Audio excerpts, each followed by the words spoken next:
അസ്സലാമു അലൈക്കും വറഹ്മത്തുള്ളാഹി വബറകാതുഹു. ബിസ്മില്ലാഹിർ റഹ്മാനിർ റഹീം. അൽഹംദുലില്ലാഹി റബ്ബിൽ ആലമീൻ വസ്സലാത്തു വസ്സലാമു അലാ അഷ്റഫിൽ മുർസലീൻ വഅലാ ആലിഹിൽ ഫായിസീൻ. അമ്മാ ബഅദ്.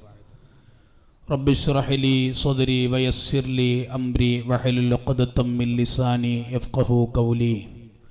അഊദു ബില്ലാഹി മിനശ് ശൈത്വാനിർ റജീം. ബിസ്മില്ലാഹിർ റഹ്മാനിർ റഹീം.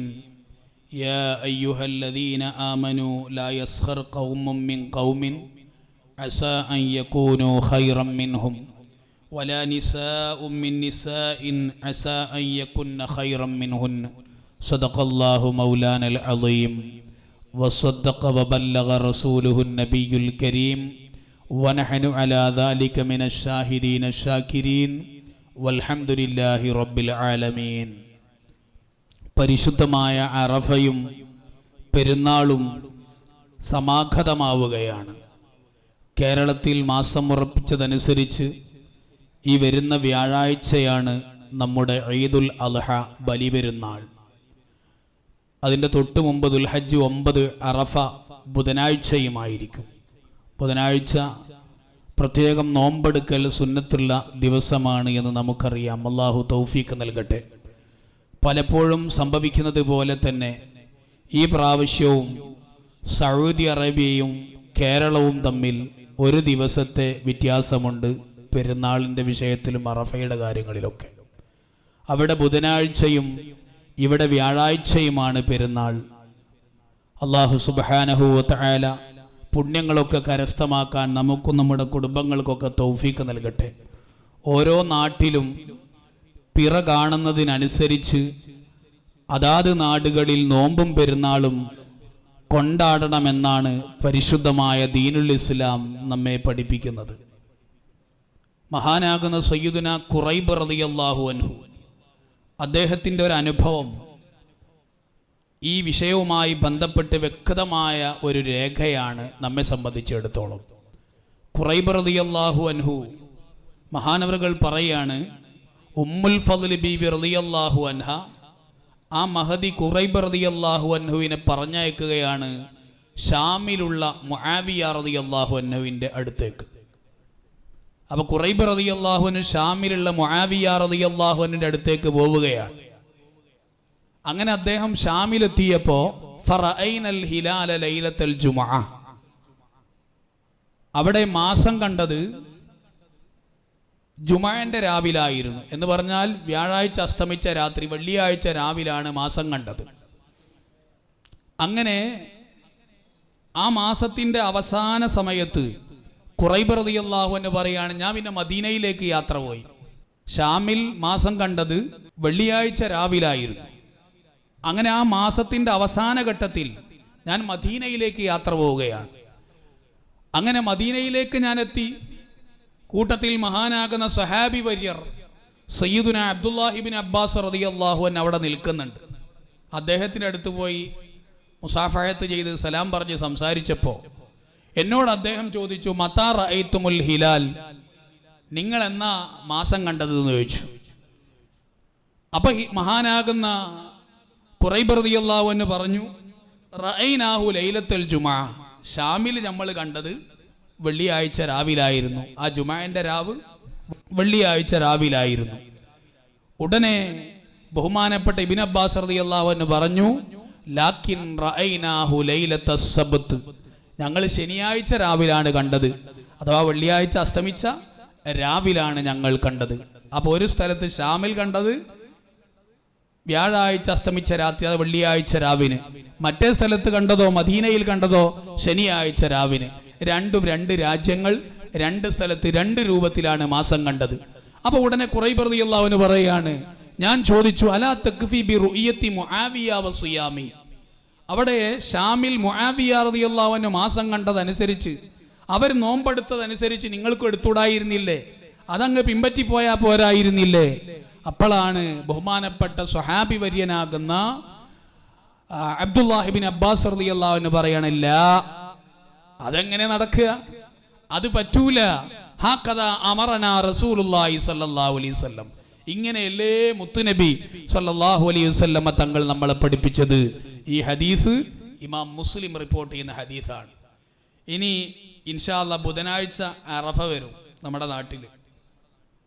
ബുധനാഴ്ച അറഫ വരുമ്പോൾ ചില ആളുകളൊക്കെ പറയും ചൊവ്വാഴ്ചയല്ലേ അറഫ, അപ്പം നമ്മൾ അതിനനുസരിച്ചല്ലേ നമ്മൾ നോമ്പും കാര്യങ്ങളും അതിൻ്റെ കർമ്മങ്ങളൊക്കെ ചെയ്യേണ്ടത്. സത്യത്തിൽ ദുൽഹജ്ജ് 8-ന് യൗമു തർവിയ, ദുൽഹജ്ജ് 9-ന് അറഫ, ദുൽഹജ്ജ് 10-ന് പെരുന്നാൾ. ഇങ്ങനെയാണ് അതിൻ്റെ രീതി. അപ്പോൾ ദുൽഹജ്ജ് 9 എന്നാണോ ഏത് രാജ്യക്കാർക്ക് സംഭവിക്കുന്നത് അന്നായിരിക്കും അവരുടെ അറഫ. അറഫ സംഗമം എന്ന് പറയുന്ന ഹജ്ജു അറഫ എന്ന് പറയുന്ന മഹത്തായ വലിയ കർമ്മം അത് അങ്ങകലെ മക്കയിൽ വളരെ വിശാലമായിട്ട് നടക്കും. എന്ന് ദുൽഹജ്ജ് 9-ന് നടക്കും. അതേ ദിവസം ദുൽഹജ്ജ് 9 നമുക്കാക്കാൻ കഴിയില്ലല്ലോ. അമേരിക്കയിൽ രാവുണ്ടാവുമ്പോൾ ഇവിടെ പകലായിരിക്കും. അത് കാലത്തിൻ്റെയും ലോകത്തിൻ്റെയും കടപ്പനുസരിച്ചും പ്രത്യേകിച്ച് ഉദയാസ്തമനം വ്യത്യാസമുള്ള സ്ഥലങ്ങളിലൊക്കെ അങ്ങോട്ടും ഇങ്ങോട്ടൊക്കെ മാറ്റം ഉണ്ടാവും. അപ്പം അവിടെ അറഫുള്ള അതേപോലെ തന്നെ അവിടെ അറഫ കഴിക്കുക എന്ന് പറഞ്ഞാൽ നടക്കൂല. കാരണം ദുൽഹജ്ജ് 9-നല്ലേ ഇത് പറ്റുള്ളൂ. ദുൽഹജ്ജ് 9 ആവണ്ടേ, അയാളത് ചെയ്യാൻ പറ്റുള്ളൂ. അപ്പം ഈ വസ്തുത നമ്മളെല്ലാവരും മനസ്സിലാക്കുക. അപ്പം ദുൽഹജ്ജ് 9-ന്റെ അന്ന് എന്നാണോ, അഥവാ നമ്മളെ നാട്ടിൽ ദുൽഹജ്ജ് 9-ന് ബുധനാഴ്ചയാണ് വരുന്നത്, അന്നാണ് നമ്മൾ നോമ്പ് അനുഷ്ഠിക്കേണ്ടതും അറഫയുമായി ബന്ധപ്പെട്ട ഔറാദുകളും അദ്കാറുകളും ഒക്കെ ചൊല്ലേണ്ടതും. അള്ളാഹു നമുക്ക് തൗഫീക്ക് നൽകട്ടെ. ഇതാണ് പരിശുദ്ധമായ ദീനുൽ ഇസ്ലാം പഠിപ്പിച്ചത്. ഇമാം മുസ്ലിം റളിയല്ലാഹു അൻഹു റിപ്പോർട്ട് ചെയ്യുന്ന ഹദീസിൽ വ്യക്തമായിട്ട് വലിയൊരു പാഠം നമുക്കുണ്ട്. അള്ളാഹു അതനുസരിച്ച് ജീവിതം ചിട്ടപ്പെടുത്തുന്ന സ്വാലിഹീങ്ങളിൽ നമ്മെ ചേർത്ത് അനുഗ്രഹിക്കുമാറാകട്ടെ. ഈ വർഷത്തെ അറഫ സംഗമം മക്കയിൽ ചൊവ്വാഴ്ച നടക്കുമ്പോൾ ലോകം കണ്ട ഏറ്റവും വലിയൊരു സംഗമമായിരിക്കും അവിടെ നടക്കുന്നത്. ലോകം കണ്ട ഏറ്റവും വലിയ ഒരു മനുഷ്യാവകാശ പ്രഖ്യാപനമാണ് അങ്ങകലെ അറഫയിൽ വർഷങ്ങൾക്ക് മുമ്പ് ഹജ്ജത്തുൽ വദാഇൽ ഹബീബുന മുഹമ്മദുർ റസൂലുള്ളാഹി സ്വല്ലല്ലാഹു അലൈഹി വസല്ലമ തങ്ങൾ നടത്തിയത്. അന്നാ അറഫ സംഗമത്തിൽ, അന്നാ ഹജ്ജത്തുൽ വദാഇൽ അവിടുത്തെ വിടവാങ്ങൽ ഹജ്ജിന്റെ സമയത്ത് പല പ്രഖ്യാപനങ്ങൾ പ്രവാചകർ സ്വല്ലല്ലാഹു അലൈഹി വസല്ലമ തങ്ങൾ നടത്തിയിട്ടുണ്ട്. അതിലൊരു പ്രധാനപ്പെട്ട പ്രഖ്യാപനമായിരുന്നു യാ അയ്യുഹന്നാസ്, ഓ ജനങ്ങളെ, ഇന്ന ദിമാഅക്കും വ അംവാലക്കും വ അഅറാലക്കും അലൈക്കും ഹറാം കഹുർമതി യൗമിക്കും ഹാദാ ഫി ബലദിക്കും ഹാദാ ഫി ശഹരിക്കും ഹാദാ. വലിയ പ്രഖ്യാപനമായിരുന്നു. അതിന് ചെറിയൊരു പോയിന്റ് മാത്രമാണ് ഞാൻ ഇവിടെ എടുത്തു പറയുന്നത്.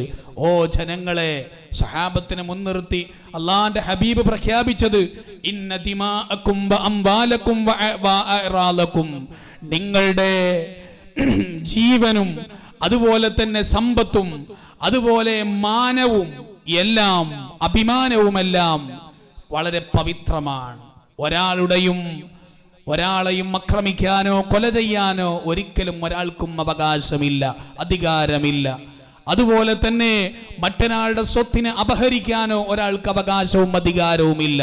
മറ്റൊരാളുടെ മാന്യത നഷ്ടപ്പെടുത്തുന്ന പ്രവർത്തനങ്ങൾ ഒരിക്കലും ഉണ്ടാവാൻ പാടില്ല. അഭിമാനത്തിന് ക്ഷതം വരുത്തുന്ന ഒരു പ്രവർത്തനവും ഒരാളിൽ നിന്നുണ്ടാകാൻ പാടില്ല. എല്ലാവരുടെ അഭിമാനവും സമ്പത്തും അതുപോലെ ജീവനുമൊക്കെ പവിത്രമാണ് എന്നാണ് അള്ളാഹുവിൻ്റെ ഹബീബ് റസൂലുള്ളാഹി സ്വല്ലല്ലാഹു അലൈഹി വസല്ലമ തങ്ങൾ പഠിപ്പിച്ചത്.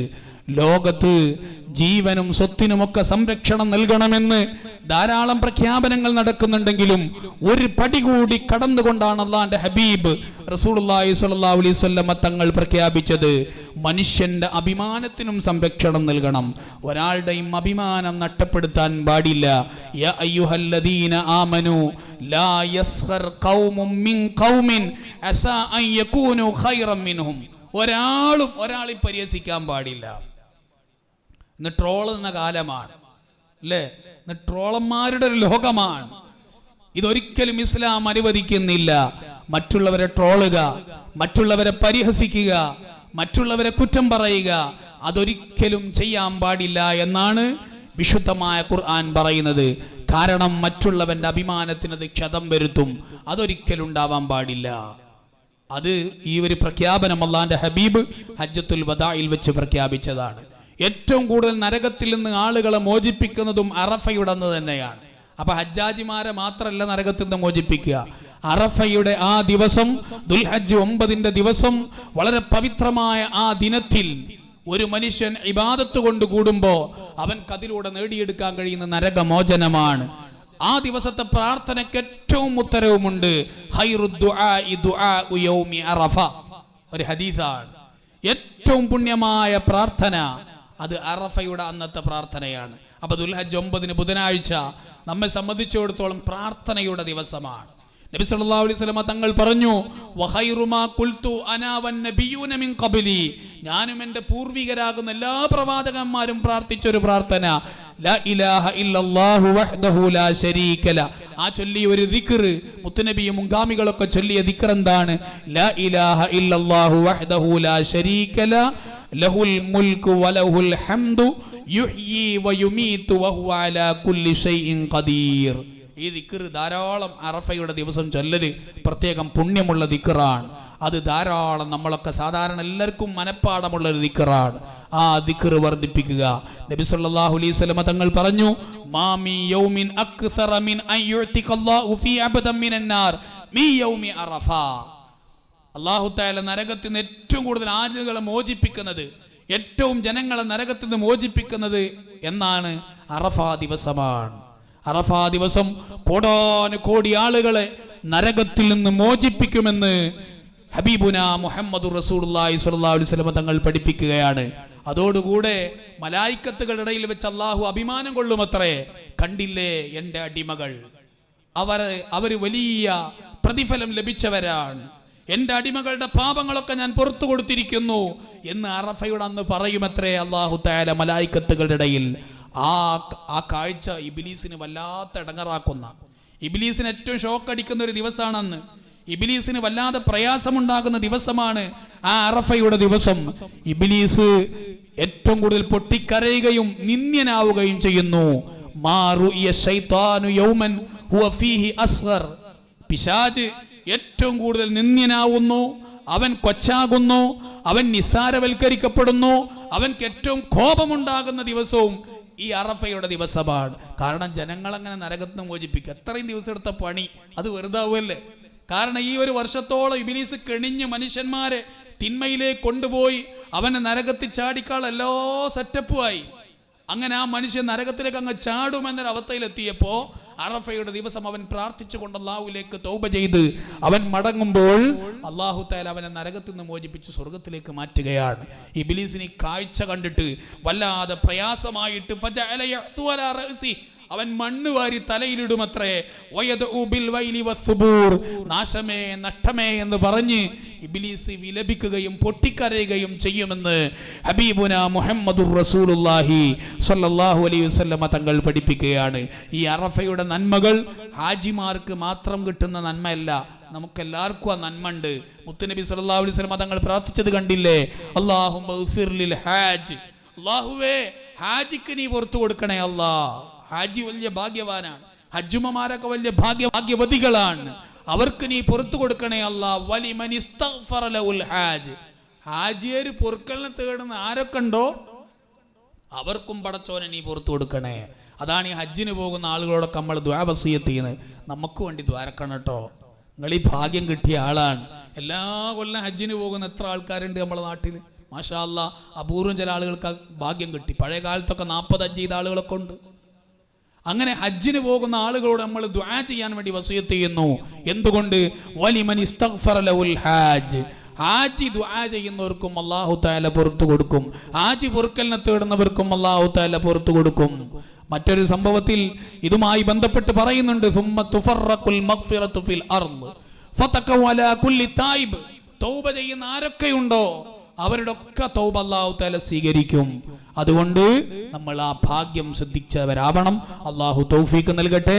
എല്ലാവരും നോമ്പനുഷ്ഠിക്കണം. ബുധനാഴ്ച 8-ന്റെ അന്നും ബുധനാഴ്ച 2 ദിവസം കഴിയുന്നവർ നോമ്പ് വിൽക്കാം, ചൊവ്വയും ബുധനും എടുക്കാം.